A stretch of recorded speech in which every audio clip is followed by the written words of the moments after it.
Hello everybody, welcome to the 30th and not last episode of the Chicken Chess Club podcast.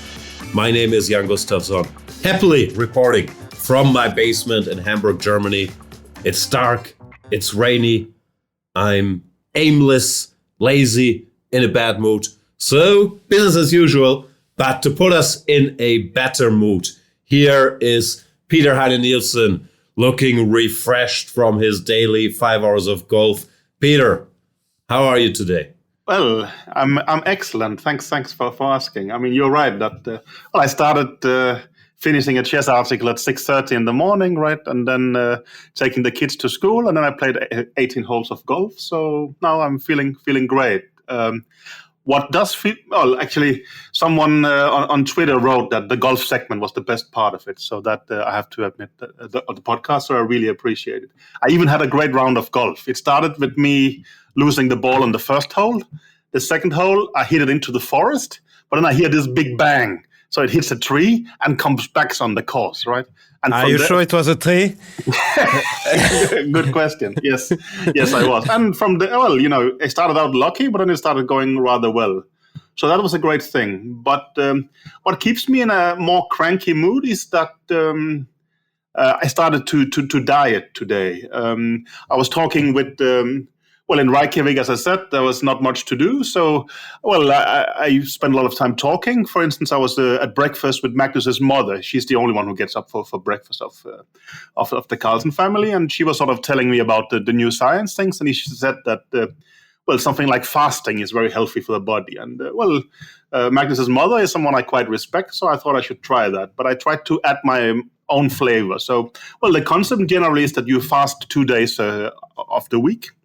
But I thought, let me not only do a physical diet, also a mental diet. So I'm also starting to fast 2 times a week from Twitter. So basically Mondays and Thursdays, it's no food and no tweets from me. And I'm starting it up, and so far so good. But it's difficult to resist both, I have to admit. Are you still reading Twitter?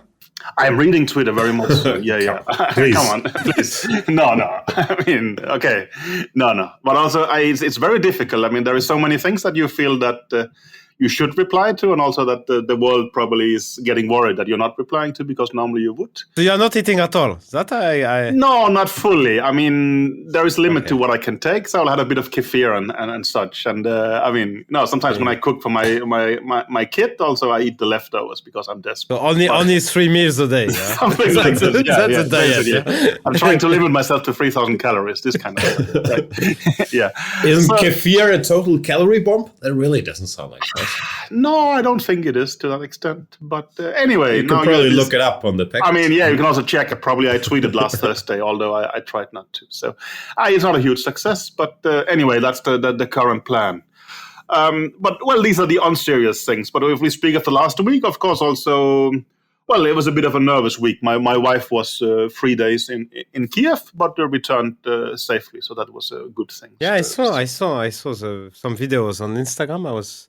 Instagram, yeah. I'm she going to was Instagram. For sure. That Lithuania is hardcore supporters of Ukraine, obviously, and she was there the day that Kherson was liberated. But it almost sounded like getting into the feeder segment, but not at all. This is actually kind of serious. So it was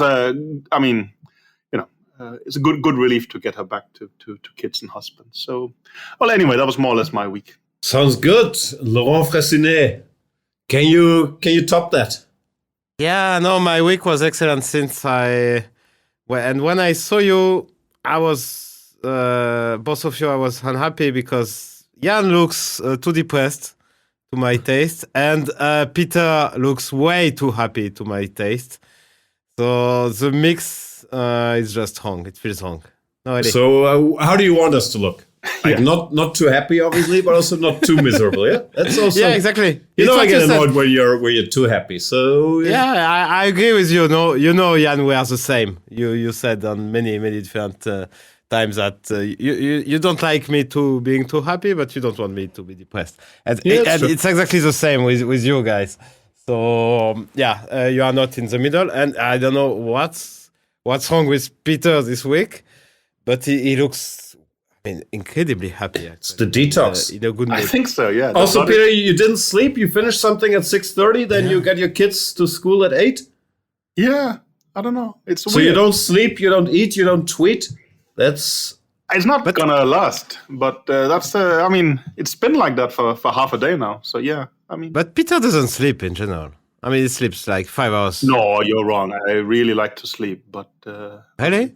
yeah, I get disturbed. My wife gets up early, and then sometimes I can't fall asleep again. So that's realities. No. I'm maybe not as much as I used to when I was a full-time chess player, but still.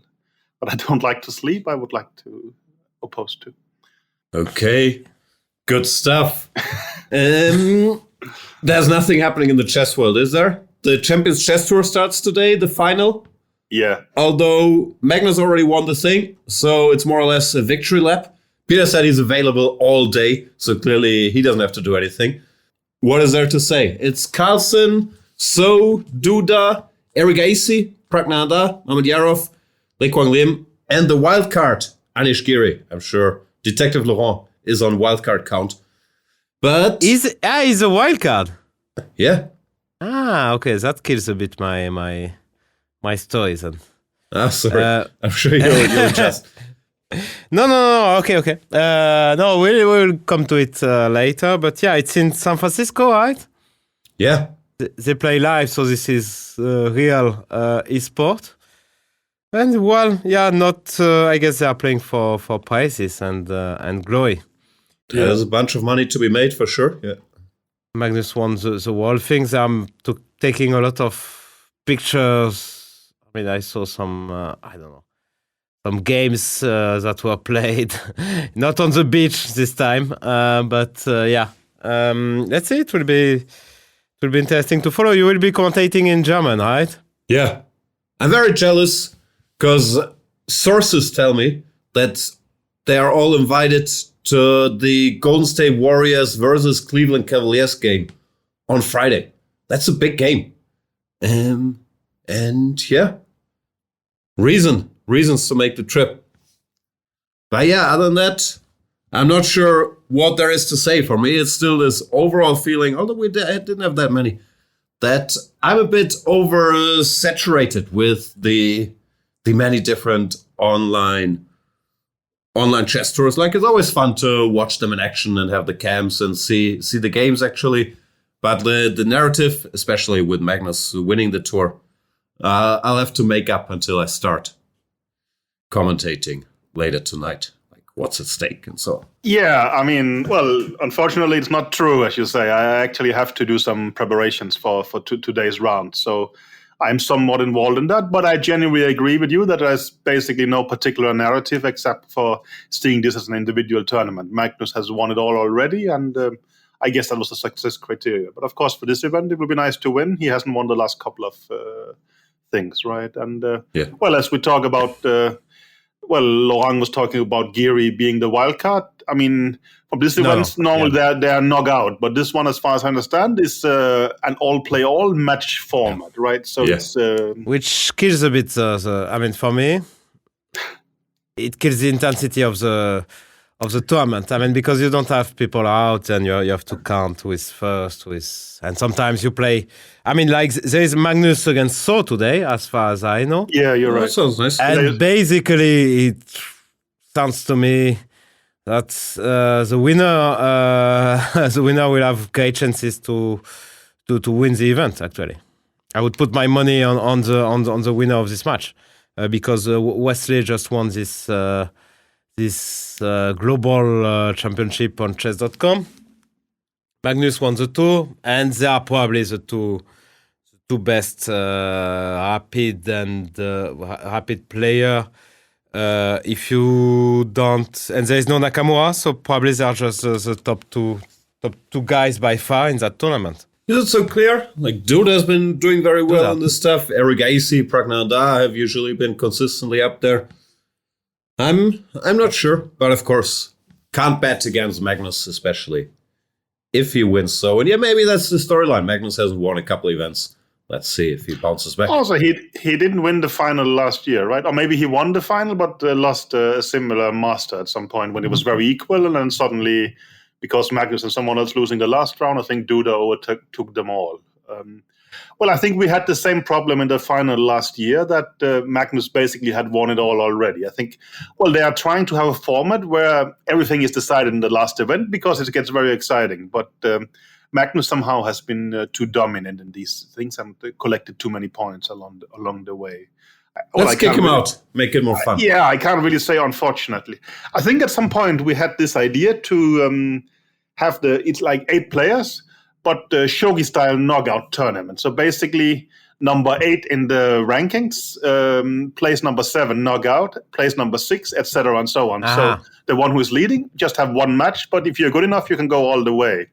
But the problem with that is there's only one match a day, and that Magnus being, he will probably only play the last game as he would typically be the one leading. So that's not too exciting either. So it's not so easy to find a mixture of a just yet exciting format, I guess. That sounds like Kapov in the old days, waiting for the guy to play for 1 month, exactly. And then the guy has to play 2 days later. I understand. I mean, that would be nice, but of course, as we said, in this global championship, I mean, when there is such a dominant player, you want to see him every day, actually. And you want to see Magnus play every day, actually. So, I don't know what's the solution, but... No. But I agree with Jan. It's a bit of an anticlimax, and for me, it's just, it's a match against So today, so that's interesting in itself. But that's something major is at stake. It doesn't necessarily feel like it. No. Yeah, maybe that's unfair criticism, because you could say the same about any super tournament where there's nothing particular at stake. But it's... Well, also, we didn't round off completely that Wesley So won the Global Chess Championship. I mean... Well, we basically took it as a fact last time because he was leading, but he won convincingly. But I think what's noteworthy is that he won 200,000. That was the prize for number 1, right? Yeah. It's actually a major thing. I think at some point the World Championship match had like a 1 million prize fund, but it was a split like 60-40. And for a World Championship match, you have to hire 5 seconds, all kind of expenses. I mean, a 200,000 profit for just one tournament is pretty serious, right? I mean, and with seconds like us, no expenses, as you said. That's very different from a World Championship match. Yeah. Well, World Championship match, maybe there is sort of a lot of implied value in being the world champion, obvious. But I mean, it's not just profit. There's actually a lot of expenses. I mean, they hire 5 guys for months, some for half a year. But 5 guys, if it's us, and if you lose a match, you finish in minus the match, yeah? Okay, I didn't know you were paid that much. How much are you making? Wow. I'm just trying to scare you. But no. It's a lot of money.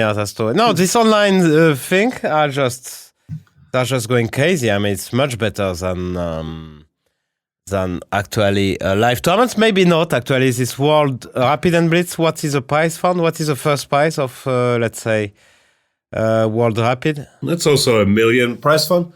Yeah, in general, the money in top chess, it's exploded, for these top guys. Even if you compare it to, 20 years ago, I'm not sure what the likes of, your regular top 10 player was making 20 years ago, but it can't have been that. Like all these crazy prize funds out there, it's really something.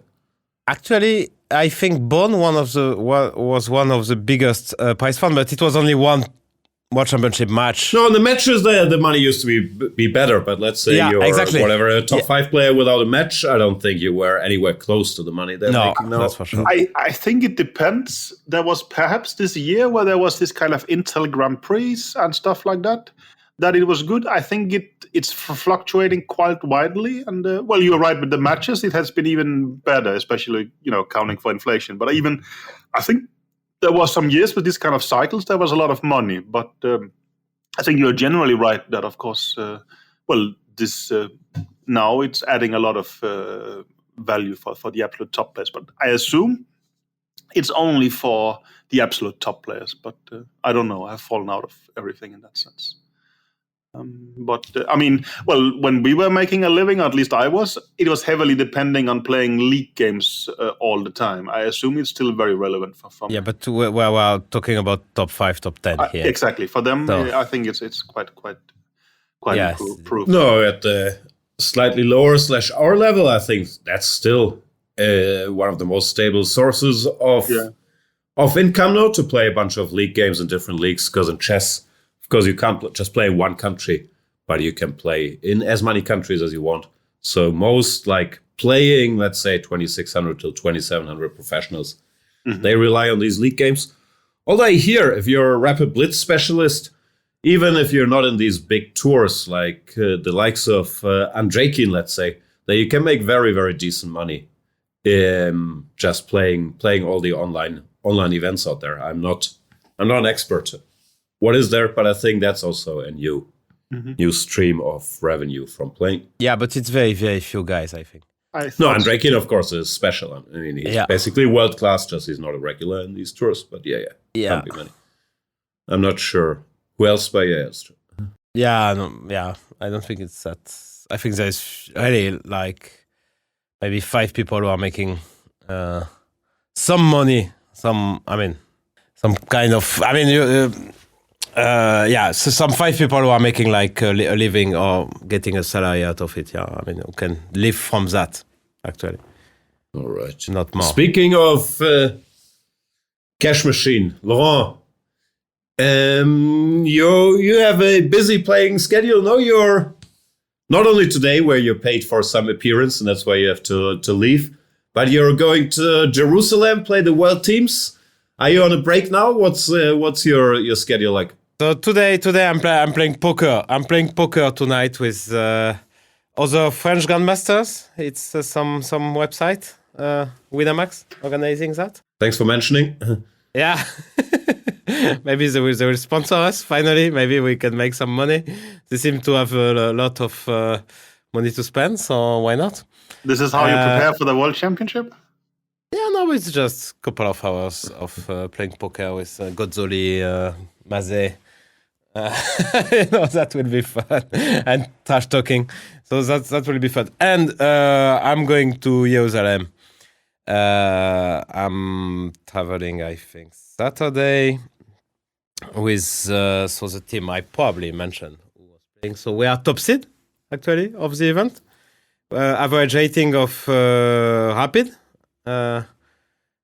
So some people are underrated. So I wouldn't call ourselves favorite because let's say there's Shirov with 2580 or something like that, which seems very low. Why I'm 2680? I mean that sounds very unfair. Yeah. Yeah. So with Maxime Vachelagrave, Moussa, Lagarde, Garamian, and myself, 4 players, 1 reserve. And, can you explain the system? Yeah, I will explain the system. So this is two pools of 6 teams. Top 4 will qualify for the quarterfinals. The first of Pool A will play the fourth of Pool B, and so on. And then you play the semi-final. And so it's just 5 matches in the qualifier. It's 45 plus 10.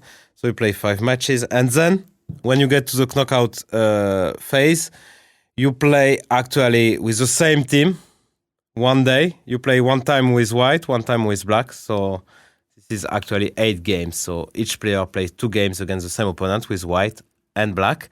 If it's still equal for 4, then you play blitz, just 4 games. Yeah, I mean 1 each. And I zoomed out. Okay. It sounds complicated. And if that's still a draw, there's some kind of Armageddon? Or? No, you continue. You just continue till, okay. Mm-hmm. I think you continue. Okay, actually. interesting. I don't know. Mm-hmm. Yeah, so there is 2 pools, so we are in the same pools as the Netherlands. So then I checked who is playing for the Netherlands. And Anish Giri is playing for the Netherlands, my boy Anish. But then I noticed, Detective Fress, always there, that is playing also in the Champion Chess Tour, which finishes the 20th. And actually, our tournament, the first couple of rounds, are the 20th. And so he will be in San Francisco, will be in Jerusalem. I checked the flights even. Wow. So Geary is your feeder. 16 hours of flights. So I guess my favorite scenario that is on the list. So there's two options. The first option is planning to come for the knockout because he cannot play in the qualifier. And that's my favorite scenario, I will admit. He comes for the knockout, his team is out, and he has to sit there and doesn't play a single move. That would be amazing. But that's the dream, right? For Peter and me, that would be the dream. You make it to Jerusalem, you don't have to play. You have a look around. And the second option is that they put him in the list. They knew he was not going to come, and they just decided to boost the average rating because the pools are done according to average rating of the teams, which sounds at the very least very unfair to me. You have to counter. Put Alireza on the list. Yeah, but we're already top seed. Okay. Boom. Yeah, fair enough. Well, but Good point. I mean, I don't get the math right. The tournament finishes on the 20th in the US, right? Yeah. And you start on the 20th. Yeah. But you're playing 5 days in the group stages. No. We are playing 3 days. It's rapid games. It's 45 plus 10. You're playing only 3 days. So you're saying that he can get there for the knockout stage. Mm-hmm. He can get there at best for the last round of the qualifier. At best, really. If he's fast and not jet lag and so on. That doesn't sound impossible to me. I mean, I have played Olympiads arriving late because I was Magnus second when he was a... So you think Geary will take... Because, I mean, without him, they're in real trouble to make it to the knockout stage.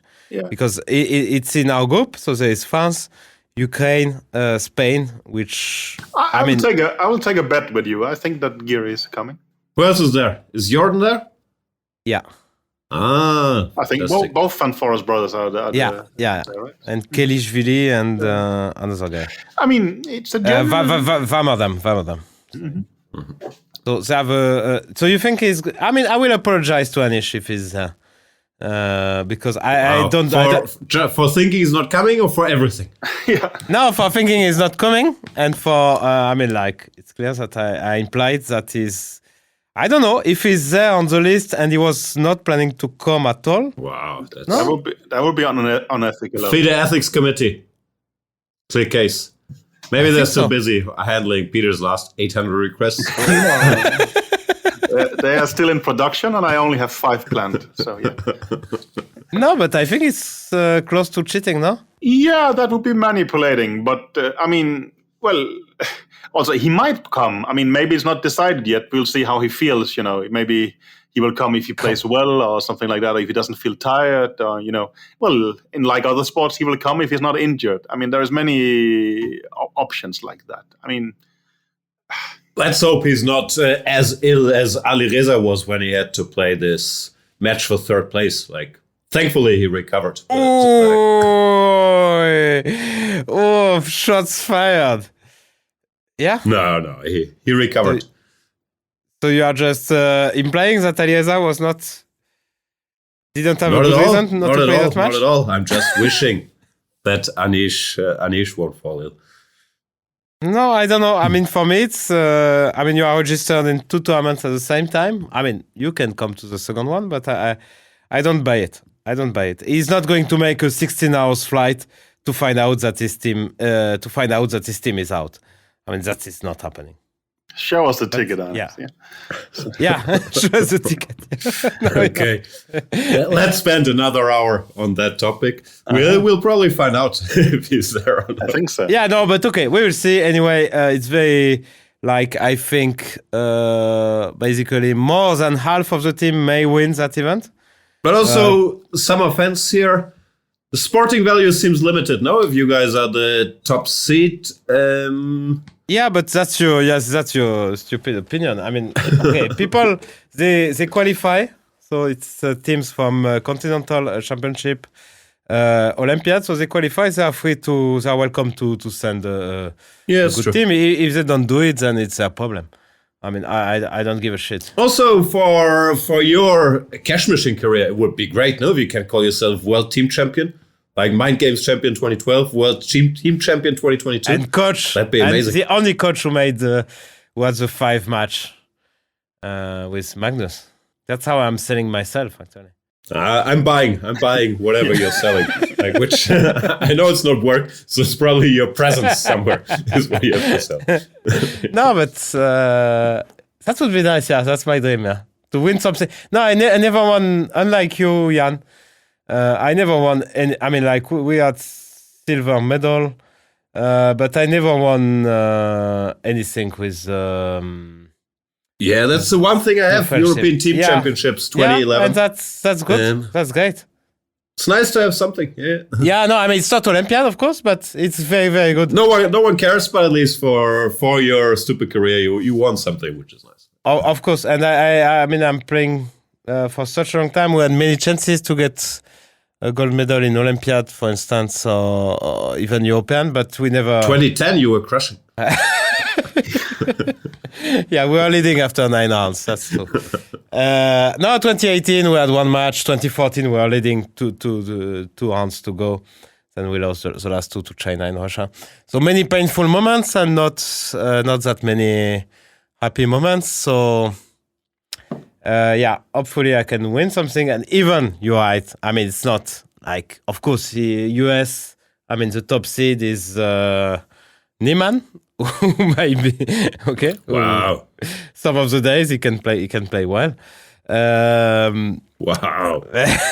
But yeah, no, US didn't bring the A team, but it's a problem. I mean, who? I mean, everybody forgets about that. So I mean, I don't care. I want to win something. So if they don't come, then they don't come. Best of luck to you. Thank you. So that's the chess world, right? What's happening? The next on our list is already the ICCF 960 preliminaries. Do we have to talk about that?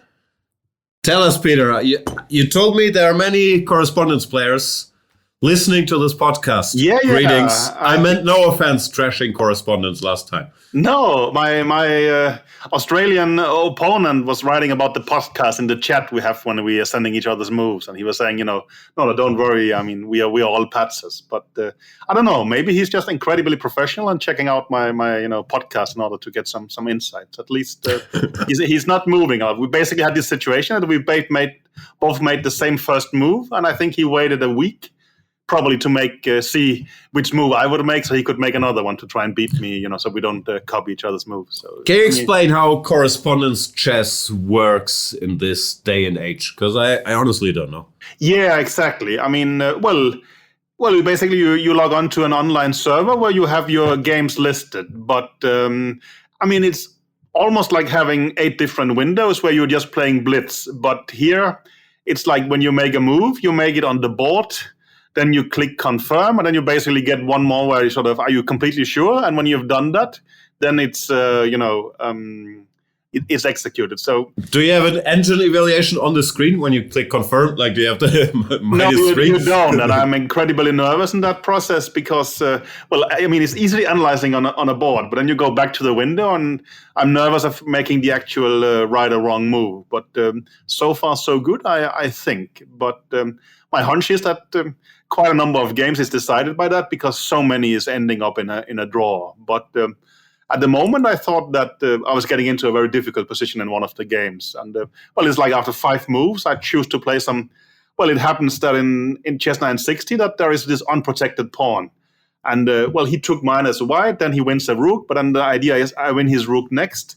But I might have missed something, and I'm trying to figure out if it's a forced draw or I'm lost. But by you might have missed something, you mean after letting your engine run for 10 hours and it said 0-12, you weren't sure if you could recapture the rook or not. No, that I got the rook back, I was sure about. But I basically thought that it was just a dead draw. But to my surprise, the Indians suddenly changed their mind and said I was considerably worse. So, I mean, that's what I mean. If Magnus has no openings against So, you know what's happening. I'm spending my focus there. But what's the time control? Like, do you play a move per day, or do you have a certain amount of time to make a couple moves? How does it work? Each player has 30 days for 10 moves, and then you get 30 other days. And when they send you a move, then if you move the next day, it's still 0 days. So it's only after 1.5 days it starts counting. So it can be pretty slow. But my hunch is that most players just played rather quickly. I have one opponent, at least if I reply before 8 o'clock in the evening, I know for sure that he will reply before midnight, for instance. Maybe he's trying to put pressure on me, but I think he's just does it. How would he put pressure on you if you have 30 days for 10? Well, I mean, yeah, you see the hours ticking by, the days ticking by, you get nervous. You only have 25 days left, right? I mean, it wouldn't make you panic, probably not. No. I don't know. It's more stressful than you think. It's probably because I'm crazy, but I definitely feel nervous about it, no doubt about it. One guy I think I have figured, I don't think he's using an engine, so he's probably not going to do very well in the group.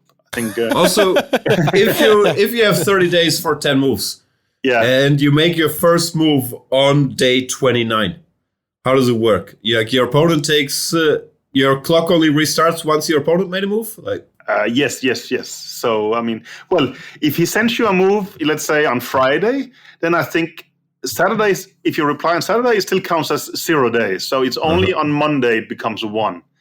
I think there is some kind of rule. If you spend more than 20 days, then it starts counting double or something like that. So the challenge in real correspondence could be you make all your moves in 1 day with a good engine and see if you ever lose a game. No, clearly you never lose a game if you have 30 days. But that, I mean, would be interesting to test, actually, if you could actually beat someone who just, let's say, uses 1 hour with Stockfish. That's actually part of my experiment. I assume I'm better than these guys in sort of pure chess understanding, and I'll probably also have better chess engines. If I'm capable of winning even 1 game, except for the guy who doesn't use engines, I think we are all going to beat him. But my hunch is the rest is just going to be a draw, and then I think we'll be 4 guys flipping a coin who is going to qualify for the next stage, where I don't know, to be honest. So what's the point? Well, I'm interested to see. Yeah, fair enough. What's the point? Sure. I mean, we're not getting paid, right? So, yeah. No, it's not about... I mean, it's... you are just going to make those. If I win this event and then win the... there is 5 groups. All the winners go to another group. And if you win then, you get your name in the Virtual Correspondence Hall of Fame. Okay.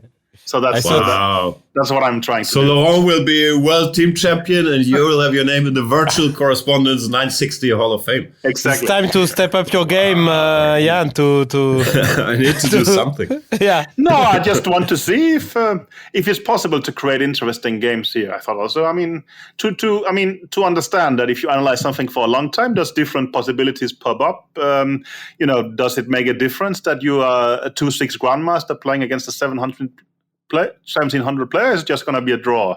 I don't know. I mean, for next. But you're not a 2-6 grandmaster playing against a 1,700 player. You're a 35-30 engine playing against another 35-30 engine, and I get your point, and maybe it's interesting. Is it at the stage? I mean, I remember there was this advanced chess where it was human and computer against human and computer, and I think that Anand completely trashed Karpov, and they said that he would do better just letting the computer play on his own.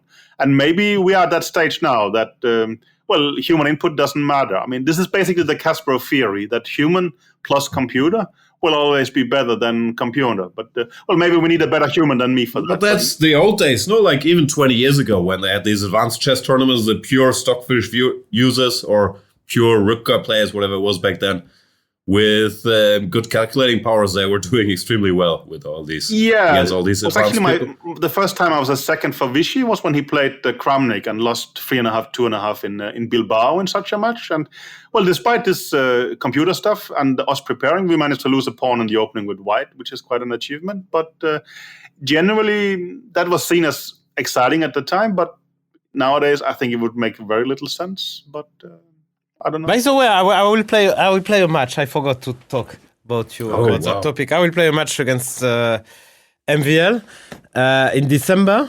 But I mean, this is a special match. It's Microsoft. But it's for free, right? It's just because you're curious. Yeah, of course, it's Microsoft who is giving some computer to the federation and to organize this match. And I mean, it's a special match because it's 7 minutes plus, I think, 3 seconds per move. But of course, I would be crushed. I will probably still be crushed, but I would be crushed. But I can look twice during the game at the first line. Can Maxime do the same? Or No, of course not. No, of course not. So I think... So it's that old claim, if a decent grandmaster got advice once or twice per game, he'd be unbeatable. You have to prove it. No, I think I'm still a major underdog. That's what I think. I never bought that argument. Like, if I could only see the engine line once per game, I'd crush everybody. I never bought it. And the problem is that he will know about it. I mean, he will see, I will just stop the clock. So he will know that I just saw the first line. So what kind of edge should I mean, because it's still negotiation for the format, so maybe I should get also, more. is Maxime forced to play the night off? Because if you start with +2 and then you can use the engine once, then you're probably in good shape. So, I mean, like, if I use it twice during a game, I don't think it's such a... Of course, it's an edge, but... I think it could really depend on the opening, because you can, I mean, if it's serious, okay, probably he's going to play some nonsense, so you can't use that. But if you could, like, get a good position out of the opening, have an edge, and then at the right point, you can consult the engine, then it could be nasty for him. You said it was 7 + 3? 7 + 3, yeah. He's world beat champion. Let's remind to people that I'm not, I mean, like... I would expect to lose in a normal match. For 4 games. Yeah, I think you're an underdog. I think 2 is not enough. Like 5 we have it. 5, I start to like my chances. Yeah, exactly. Come on. No, I don't know what the fair spot is. 3, 4. No, I think twice is not enough. Yeah. Yeah, I agree. Especially if he knows. Because even if you're better, we know like how tricky he is and how quickly he will play and so on. It's like you will always need that one more. Yeah. No, I mean, no disrespect whatsoever. Like, no, of course. I mean, he's incredibly good in. He's world beat champion, so he's incredibly good and much better blitz players than I am. But yeah, they wanted to make something fun, of course. They want to make something fun, and it is fun. But twice feels a bit like I'm still a massive underdog. Yeah, it's what I thought. Yeah. Actually. Yeah, for a start, it's not a given you will gain that much. Well, which moment are you going to use it for? Secondly, I mean, even if you get to a +1 position in Blitz, it's not going to be enough on average. That's what I mean. Yeah. Well, also, when is a good time to go to the computer? If you could? Exactly, I have to think about that. But as late, I think you want to keep one if you have a good position, like really late to finish the game. I think that's important. Yeah. Yeah, but you only see the first line. Actually, you cannot start check with the computer. No, but sometimes late you have a feeling you're winning, but you can't calculate it in time. And then if you can execute on that feeling, of course it's tricky too. No, but it would be funny. I thought about something that I see the first line, but I don't play it because I feel it's too complicated. You know? that could be actually. Well, you can maybe use it to bluff, right? You check at some point, and then you just play some incredibly aggressive move. And does he actually dare? Well, he would think that you know that it's good, and he will. I mean, you might have a possibility, but I think the problem is in a blitz game, he's just gonna move something random, and that's it. Yeah, exactly. Yeah, he will just not try to play the best move when he knows in a blitz, it's not enough. It's almost. He's also smart. He will look at you and understand what's happening, and it's rough. I would almost think that rapid would be better for you, but for sure. Yeah. Classical. Classical, yeah. Mm-hmm. Classical. But anyway, I mean... No, it's fun. Just to talk about I'm more... experiments. What impresses me more is how you manage to get into these kind of gigs. Yeah, that's... we should be so honored Laurent is doing this podcast, because the only thing he's doing for free. Like, now I have to go play poker with Gozoli. Paid appearance. Oh, I have this very interesting match against MVL 7-3 using the computer twice. Wow, I'm very impressed. Yeah, I don't know why. I mean, like, because every time you offered me stuff, Jan, actually, you did quite a lot. I've made you quite some money through your career. Yeah. No, you invited me to this match in Germany. Chess 24 en français was. You are. I don't know if it was your idea, but it was part of your idea, and you just... We should do the math, by the way. Like, Peter clearly got you work. I got you work. What have you ever done for us? I mean, come on. He actually got me to Corsica. Yeah, actually... okay, that's true. I got him to Corsica, but he didn't get me work. I mean, Peter. Oh, yeah, that's true. You were there before. I mean, it had numerous time to get me fired. It's not fully true. I mean, Magnus won the candidates tournament in 2013, right? And then the agreement was that because he played Vichy, I could not help with the match. So what I did was I made a list of several people, sort of a candidates list of people who could be in his team, and you were one of them. They all said no, so you asked Laurent. It's good. We didn't know each other at that time in those days. For instance, I didn't put Jan on the candidates list, so to say that I don't think I did, at least. Where's nepotism when you need it? Why didn't I do that? I don't understand. That's offensive, actually. Yeah, this is actually puzzling. You were doing maybe you were working for someone else at the time. Could be. Was I? Maybe with Leko. I don't know. I think that was before. Anyway. So no, Peter didn't get me much work, but you did this Chess 24. Yeah, you did help me a lot. So I'm really. So yeah, that's why when you offered me this podcast, I felt okay. This guy is clever. Yeah, good point. This guy is clever. He knows how to make money. He knows the right places. I went to Thailand thanks to him. Had this fantastic vacation. It's true. I also showed you Thailand. Yeah. Anyway. Yeah, I'm disappointed with this podcast. Yeah. You're not alone. Like the viewers are, the listeners, we are, but we're in too deep now. Yeah, there has been some tweets that should be. Peter's happy he can talk about his Twitter enemies. Addressed. No, not at all. It's my compatriot, Mr. Ogor, but he's well-renowned trainer and author and publisher, editor. But he is making the point of view that. Comparing modern grandmasters to the past, and he's basically saying that himself, if he played, I think was it Botvinnik or Smyslov, it would be an equal match.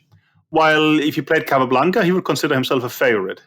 Sounds way off to me, but sounds high. He's what? Like he's. Let's say a 2,500 player. It's not about rating, but like that level. I mean, let's take peak Ogor against peak Botvinnik, right? I mean, Ogor was more than 25, but not 26, yeah. So I don't know. At some point, I was thinking about the same for myself. Let's not take my current level, which is 2,200, but like I've been a stable 2,600 player, and I went through some games, and I thought Lasker is where it gets complicated. I have the feeling Lasker is a much better player than me, but of course I know so much more about theory and nonsense. So I thought Lasker was a cutoff, and after that, like Capablanca, Botvinnik, Smyslov, they all seemed so much stronger. So it's a bit unclear because Capablanca, of course, in the opening, he probably couldn't hurt me very much. But I was surprised because my ranking, of course, these comparisons never make sense and we'll never find out. Yeah. But my feeling was way, way different. Like Smyslov and Botvinnik, if you look at their games, these guys are so good. Like also Steinitz, you will just crush, you think? Steinitz are crush, yeah. Chiguri, yeah. Like they're just not sound enough, and if I can prepare, I'll just win every game out of the opening. That's my hunch is in the 5th hour against Lasker, it will not be so easy for you. No, exactly. Like Lasker, if I don't crush him out of the opening, like he's just a better player. I looked at the games, he calculates very well. That's the point we discussed last time. There is no 5th hour for them. Yeah, that's true. It didn't happen. It's a different time control. Yeah. Simply didn't happen. I mean, like we asked like to we had this discussion with Sotiris. Shout out to Sotiris who is listening to us. Our friend from Chess24. He said like Smyslov was 2.5 for 40, and then the time control was 2.5 hours for 40 moves, and then adjournment, and then 1 hour 16 moves, and then adjourn again. I still don't think it's that different. We have like 2 hours for 40 moves on average, and usually the game is more or less decided then. It's not like it's a completely different game. Yeah, we know more opening theory, so we get it a bit easier like that. Also, are they allowed to get better during the match in the opening, sort of to learn from experiences, or how do we count for that? Or, I mean, are we just expecting you to crush them in the opening, or are they sort of like, do they forget the game we played, or do they remember it? They remember it, right? Like, yeah, I mean, somehow I would expect them to catch up along the way and then use some of the skills that we don't have. And also, can imaginary Botvinnik call in whatever help us yet at the time to analyze the opening? Yeah, that I don't know. It becomes more and more weird, of course. Anyway, I'm a pessimist, but yeah, my analysis also when we did this series with Peter about the 50 greatest players, when looking at the games and trying to think about the positions myself, was way different than Ågaard. I thought Lasker was the cutoff where would be more or less equal based on him being a better player and me obviously knowing a shit ton more, and the others I felt were just out of my league. I mean, you convinced me back then, and I haven't thought about it much, but still, could it be that, well, we have seen Lasker's highlights, but we actually haven't played through all his games, that we are getting, the good stuff and actually missing the crap, or I don't know. Maybe to some extent, and of course there wasn't as much competition, but also let's take a guy like Uwe, who's considered not one of the strongest world champions. And if you just look at his games against these other guys, it's fairly modern opening theory, certainly modern understanding of chess, and not as many blunders as I would make on average, I would argue. So I think they were all really, really good. Uwe is good. He's underestimated as well as a world champion. I mean, I was reading some book about him. I mean, social games. Yeah. I mean, his match against Ali Kine was very good, actually. I'm not sure. I mean, the rumor was that Ali Kine was drunk most of the match, but I'm not sure about that. I mean, considering the game.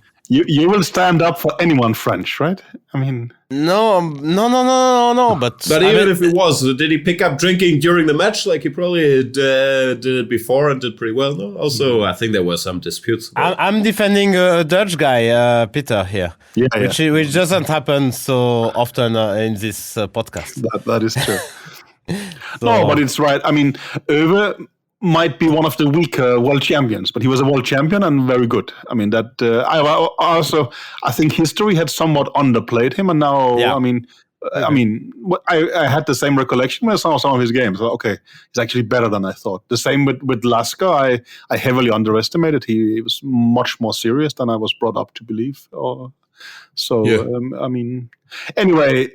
It would be curious to see someone actually have done the exact computer evaluations and comparisons. But of course, it's going to be a huge debate about the criteria. There's also an inexact science because weaker position and I don't know, camera openings, blah, blah, blah. But why did Ågaard came to that? I mean, because it's always a stupid topic. He's basically on a campaign saying modern players good, historic players weaker. No, and of course, you can see it if you see a guy like Pragnanda playing this Champions Chess Tour, and the guy sitting there with 5 seconds all the time and never makes a mistake. It's hard to believe him not crushing predecessors. But with all due respect, Pragnanda is a bit more scary than Ågaard. Yeah. But that's what I mean. He's also special. Yeah. But I mean, it's a relevant thing that Ågaard is looking at historical games. Maybe he's doing a book and want to try and compare things. And it's reasonable. It's interesting that he thinks that players of that generation might only be sort of at his level. That we think that's giving them a too modest evaluation, but it's still an interesting debate in a way. And maybe it should be looked at more scientifically in a way. But not by us. These debates never lead anywhere. It's just we can name our gut feelings, and so can everybody else. But I don't know. Maybe against Smyslov, I just blitz out the exchange Slav, and I'll be booked up. What's he gonna do? Probably just make a draw and then crush me with white. He will make a draw. Play knight f3, g3, give me a puzzle look, and then outplay me. I mean, or maybe he will play something where you think he's slightly worse, and probably is, but he will outplay you from there. Yeah, that's the problem. He's going to go e6, bishop d6, castles, and I'll say about 0-50, Mr. Smyslov. You say, good luck. Yeah, I don't know. It's just those who actually rose to the absolute top, they typically have extremely strong practical skills. That they have a sense also for what's coming. He will see my ultra boosts, and he will tell this guy's from the future. I shouldn't get into any theory. maybe, yeah. Fair enough. Anyway, I think this got a bit weird. Oof, FIDE is coming. Is FIDE coming? I can feel it. No. No, there's top influential people in the chess world. Question mark. No, please. But that sounds random. That's like saying who would beat Smyslov. Yeah, I think it became into a yes and no. It's typical. You also have it in politics. Who is the most, and it becomes it's some way to generate activity. I think. It was started by Tarjei, this Norwegian journalist / influencer who was arguing that it was Danny Rensch from Chesscom number 1, I think Magnus number 2, Nakamura number 3, and then FIDE President Dvorkovich number 4.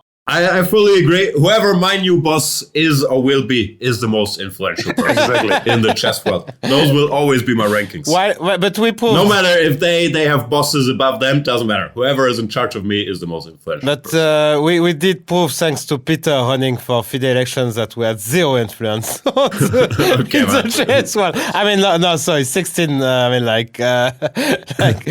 don't know, 8. What was that? 9-10%.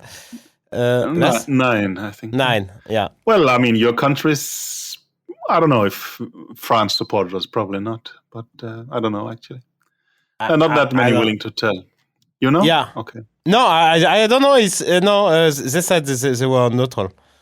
Mm-hmm. So they remain, the vote remains secret, which is their right. But Laurent, you don't think the Botis sisters should be on the list?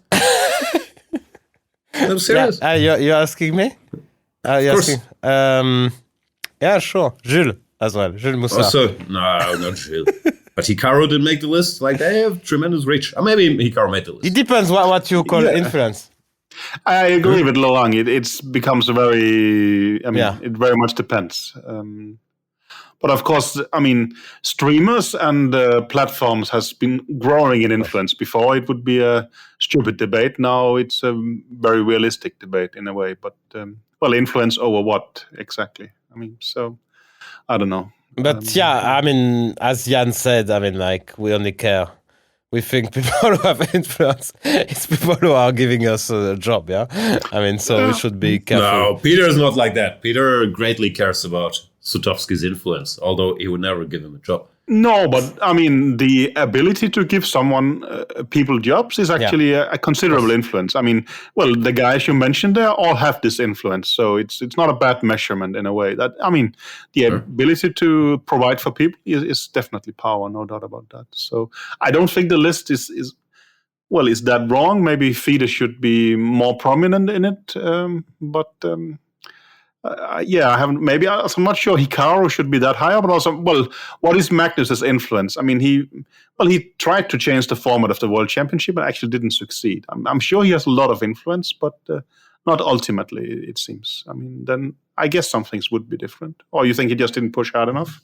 It depends what you mean. He's not in charge of the World Championship format, but when it comes to, I don't know, raising money for chess or finding sponsors, he's not number 1 on your list. No. Yeah, I get your point. Or getting paid for an appearance or whatever. It's Mm-hmm. Okay, maybe Laurent is number 1 there, but Magnus must be high up. Yeah. No, but I mean, Magnus. I mean, in a way, I mean, what he did with playing Magnus and so on is great. But I mean, at the end of the day, maybe actually Tarjei is right. I mean, at the end of the day, it's just the group have been. I don't know how to say. It's not. Exactly, it didn't merge. I mean, like, Chess.com bought Play Magnus, so at the end of the day, maybe it What's the status there? I haven't followed it. Peter. I'm only basing it on public information. I mean, Chess.com has sort of made this offer to buy from the stock owners, and more than 90% has accepted. So basically, this part is is there. But they have, I think, offered to buy the stocks at the rate of 13, while the official rate is 12.3 at the moment. So if you think the deal is 100% sure, you can pick up a 6% profit just by going to the stock exchange. As far as what I could read, and I really have no inside information here, I'm just reading newspapers, is that some are considering that monopoly laws in some countries might be an issue. That simply, if the biggest company buys the second biggest, it becomes, practically speaking, a monopoly. So I saw some article debating if that could be the case, or maybe someone on Twitter said it. But I would rather not to take this as stock advice, because I have on this subject actually I literally have no clue. So but I think that's the current status. I assume it will go through soon, but I'm employed by Magnus, not by Play Magnus, so I actually have no knowledge of these things. When they were sort of being bought, it came as a considerable surprise to me. I've never heard about it before, for instance. All right, thanks for explaining. You're welcome. Where do we go from here? Jan pretending he doesn't know. He knows nothing about it. That's funny, yeah. Yeah. But Peter knowing about everything. But the problem with Peter is he's usually basing his stuff only on public information. He doesn't have these little birds. He's not like the guy from Game of Thrones who has like little birds chirping into his ear. He's very transparent.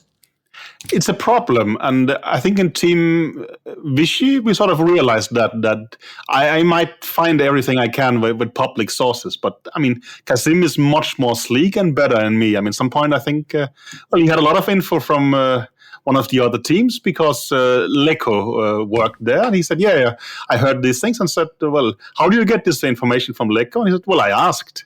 It's not that difficult, right? So he does that talking to people trick. There's nice. Such things I'm not capable of doing. So you're right. I can find Google a lot of stuff, but I'm definitely also missing out of rumors. And I think the older you get, you lose some layers. My network is basically this podcast by now, right?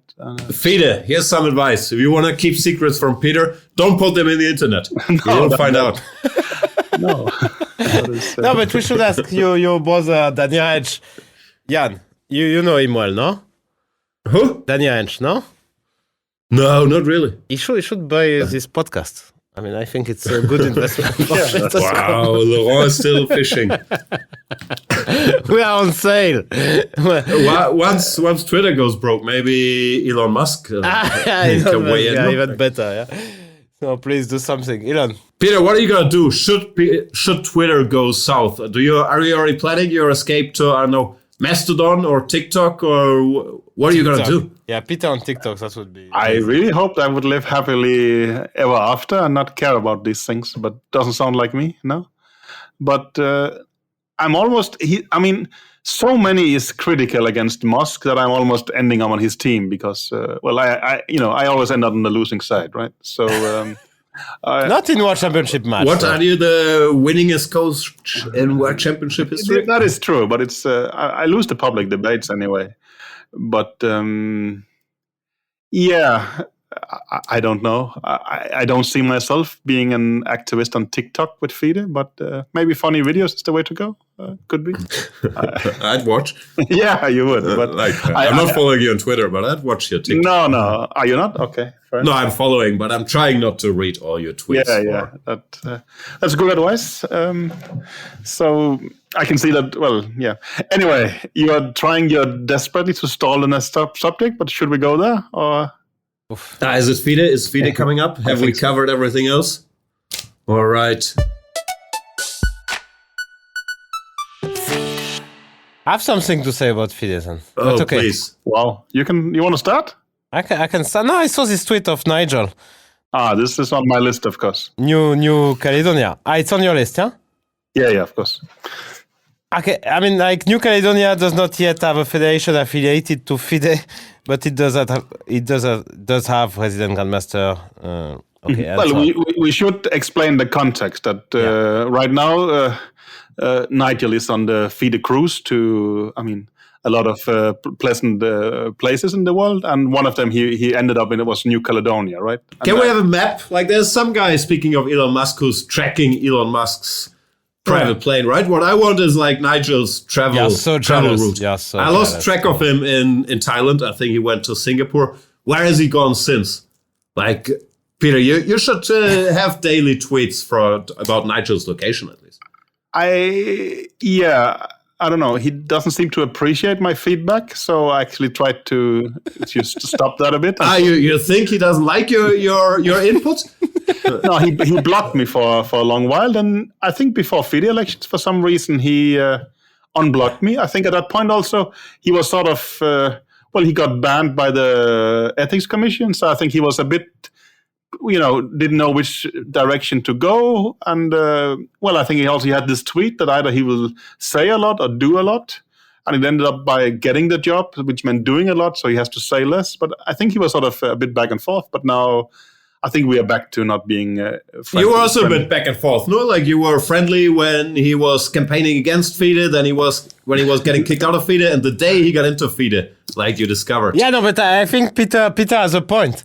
That when the day the guy is entering the winning team, then it's just all over. He doesn't like the guy anymore. Yeah, as I said, in politics, I generally, chess politics, I stick with the losing side. It seems, unfortunately. But anyway, we got sidetracked. You were saying something about the need for New Caledonia to have a chess federation to grow the game or something. Yeah, and Nigel was calling for New Caledonia to have a federation, but that offended a lot of French people because, Laurent can tell it. New Caledonia is a part of French, right? And it's a region like Corsica. No, I mean, I'm not. Wow, Leo. No, yeah, of course, it's a French colony. I mean, like, I'm not, but it's just not the level of Nigel to decide if. New Caledonia or Corsica should be independent or not. It's not FIDE problem, It's more. I mean, it's a problem which is much higher than Nigel, who is going there and said we will create a federation. I mean, if he wants to create a federation, then it shouldn't be a region of France. It should be an independent country. I mean, that's just so.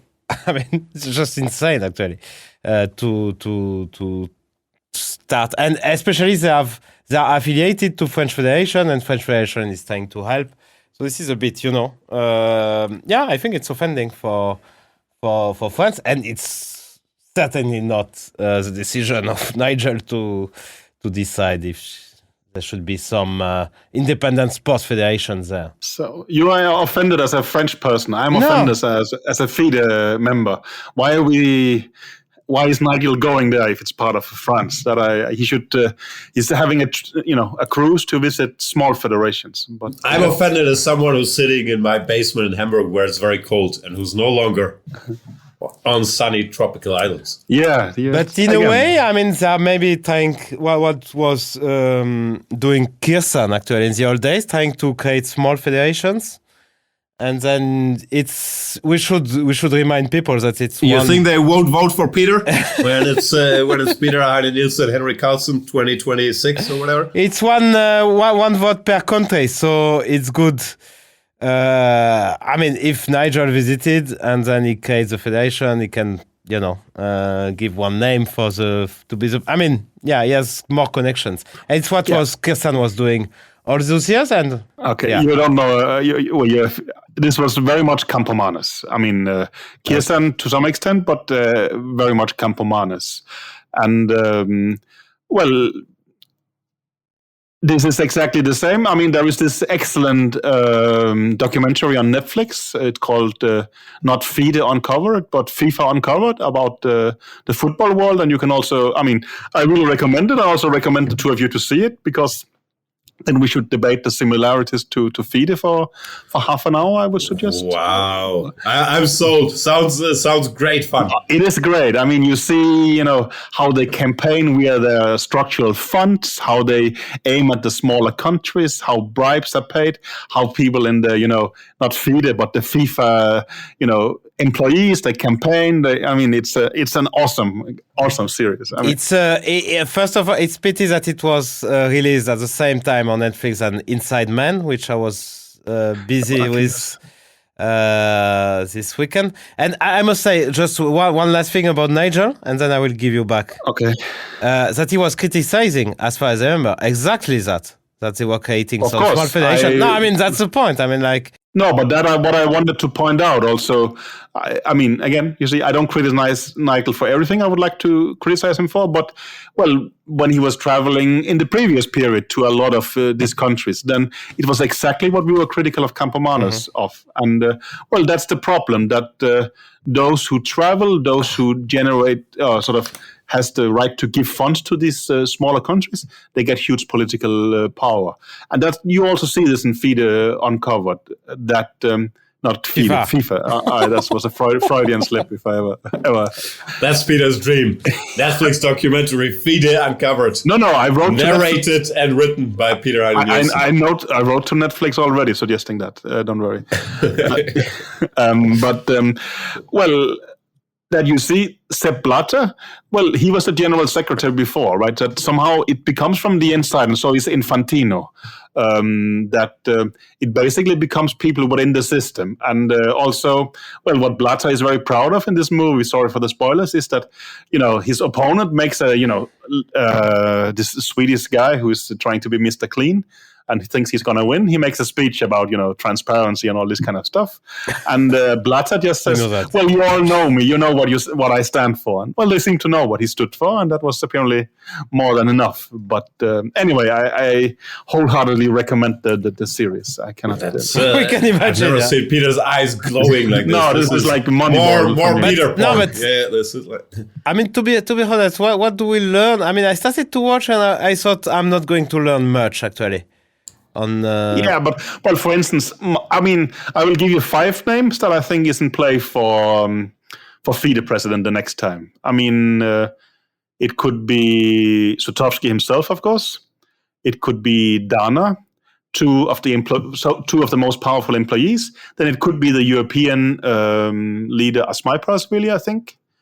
And there was one more I thought about. Vishy Anand? Did you think about Vishy Anand? No, Vishy Anand maybe, but well, Vishy Anand is very similar to Platini in the series. I mean, Platini is Blatter's, wise. And at some point, Platini wants to run. Careful, he's French. Don't say anything wrong. French legend here. Yeah, I know. And he's, he seems to not be involved in any kind of corruption and stuff like this. And at some point, he wants to challenge Sepp Blatter, but then they suddenly find some papers where he has accepted some money. And No. He was cleared. Wow. He was cleared. He had a court. No, I mean, like, he was completely cleared. I mean, okay, you cannot... I mean, like, okay, it's not good to, but... It's not good we're not making any money, but don't get us sued by FIFA. No. Platini, 100%, he was cleared. And, that made a big newspaper when he was accused, and then he was completely cleared. But of course, it'd be that super clear. Not only because he's French. He had to be, well, he withdrew his candidacy and such. So, I mean, well, you can see these big legends, typically, they get outmaneuvered by those who are sort of inside the system in that way. But it's... So Dana, Sutovsky, Asmai? Dana, Sutovsky, Asmai, I would guess. Dana Macro. Macro. And wow, Macro comeback. That I could see, and the last one I could see is Dvorkovich. I mean, Dvorkovich, that sounds likely. He's the president. Yeah, but I mean, his term limit is running out, so in principle he cannot run. But this was the same for Blatter and for Putin, to mention another one. Is that then you sort of change the rules, or you can also, for instance, with Dvorkovich say that when he had his first term, the rules was different, so that term shouldn't count. But that Blatter generally should have stepped down, but changed the rules. But these 5 guys is by far the favorite when you look at this FIFA documentary and see how things work. So you take these 5. Which odds do you give me? Let's make a live bet. I don't know. I mean, I take the rest of the world. Huh? Yeah, you get the rest of the world. That's an easy bet. And you give me some odds. I don't know. Well, I think, okay. I don't know. Maybe you'll run yourself. But no, but it's just their basic point is that the system becomes so strong that it's completely unbeatable. And we would have lost anyway. But it's clear in FIDE that it's the same. The system is so incredibly strong. I mean, You go to travel to New Caledonia. I mean, you get to distribute funds. I mean, they are specifying this, how there was the Coca-Cola football school was how things got distributed like that. And I mean, I thought it was an awesome documentary, but apparently now that you don't like FIFA anymore, good thing is IOC is still crystal clean. So you upholding them exactly for their great values. Yeah. No, I fully agree with Jan. I mean, like, what are we going to learn? That it's co-opted, I mean, like, organizations. Yeah, this is not a big news, let's say. Yeah, well, actually, the FIDE executive committee got more or less replaced by new members due to these scandals and such. I think a huge difference between FIDE and FIFA, of course, is sort of outside journalism. I mean, they are obviously very interested in FIFA. The sums are much bigger. The interests are much bigger. Also, of course, it's uncomparable. No, of course. Well, of course, what got very interesting in FIFA was also that basically they caught one of the guys for corruption. I think it was the FBI, but some U.S. authority at least. And they basically said that either you become an informant or you're going to jail for a long time. And he became an informant, and it became very interesting like that. But they proved a lot of things. But that's also Peter's dream, no? Like to turn one of the FIDE guys. Yeah. You work for me now. Tell me everything.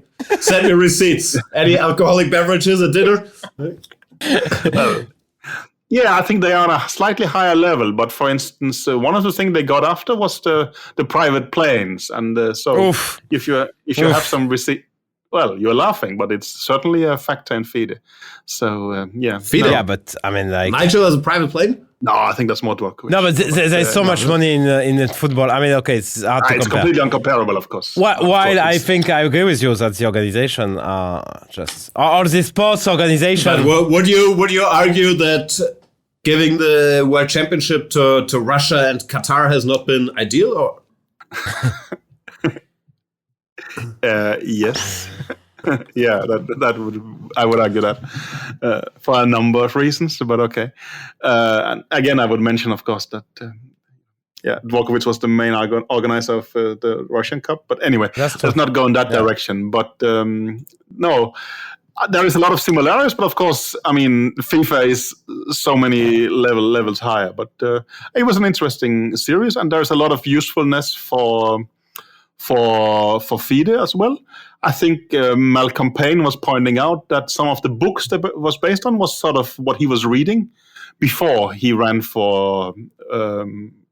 He was one of the deputies of Macron when he was running, and I think they were having a more serious campaign than us in terms of winning. I mean, they were actually running with a realistic chance of winning, while I think we understood that we needed a miracle, basically. And the exact understanding of where the votes are, for instance, that they were debating in the movie that South America is not that many countries, while CONCACAF, which is sort of Middle America, is many more votes. And there is interesting descriptions of these things. But actually, you say that one guy in the system cannot, I mean, it's very difficult to get him out, but actually Makropoulos was in the system for so many years, decades even. And then Djokovic just kicked him out. But that's also... Well, again, you're saying just Djokovic. Djokovic was not like Boris Poulos. Djokovic was backed up by a state. Yeah. I mean, it takes incredible power to beat the system. I mean, I was not comparing Djokovic to Boris Poulos. But that's basically to beat the current system. You need incredible resources, like a serious state or something like this. It cannot. I mean, you saw Rex Sinkfield tried and lost considerably, right? I mean, Rex Sinkfield. You mean with Kasparov, he tried? Huh? I mean, Kasparov, backed by the biggest sponsor in chess, Sinkfield, they didn't even come close. I mean, this gives you an idea of how strong the system is. It's only when the Russian state was involved that there was a change. And, basically the system changed to them. I mean, that you can also see that the current leadership has done it beautifully. They have fortified themselves. Now they are the system. I mean, they are extremely good at visiting, New Caledonia and other provinces of France, right? So. Anyway, I mean, maybe it became a film review instead of my FIDE segment, but shocking. You would like a critical FIFA documentary? Who would have thought? What else is going on? That's it. Yeah, I mean, basically, you skipped my planned FIDE segment, but we can skip that. That's okay. Nah, I'm sure we can do it next week. Yeah. We can have a long, hard look at freedom finances. And I will be from a FIDE event, so that will be nice. I will be from. Yeah, generally I wanted to undermine the legitimacy of you being a world champion. We can do that when you actually are a world champion. That would be more. Yeah, fun. but that's not going to be next week. That will be the next week after. Okay. In 2 weeks, you might be world team champion, Laurent Fressinet. Yeah, maybe you have to pay me for me to come to this podcast. I think you will start to... I mean... someone has to pay at some point, so why not? Wow, it's the 7th time you're mentioning it during this show. But, well, we can laugh about it, but from FIDE's perspective, it is just wrong. I mean, well, it should be people like Mbappé, Kanté. These are world champions. It cannot be Fressinet. I mean, it's... MVL?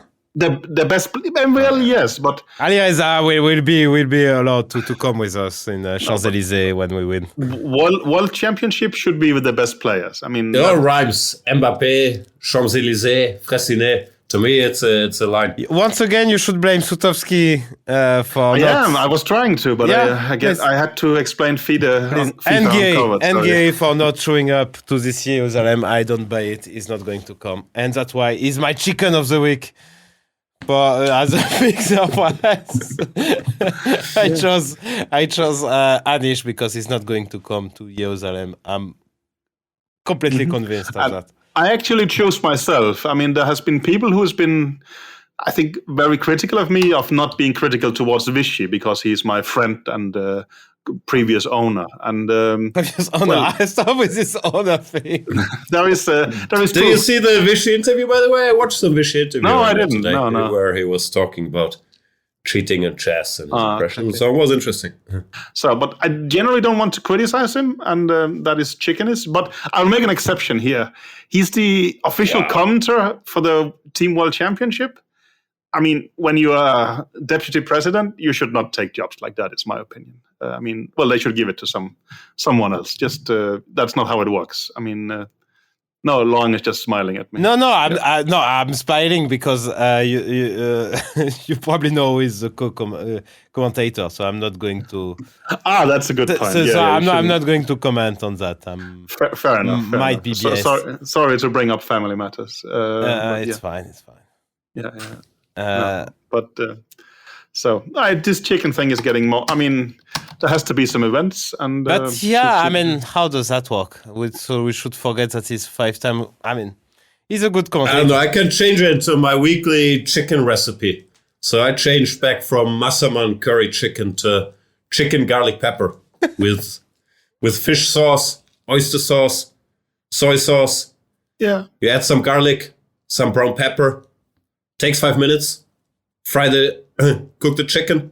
Add some rice. Boom, done. I feel bad for having criticized Vichy, so I'm going to praise him. I mean, he basically taught me that this kind of Asian, especially Indian cuisine, I think it's much better vegetarian. I mean, I just do it with tofu instead.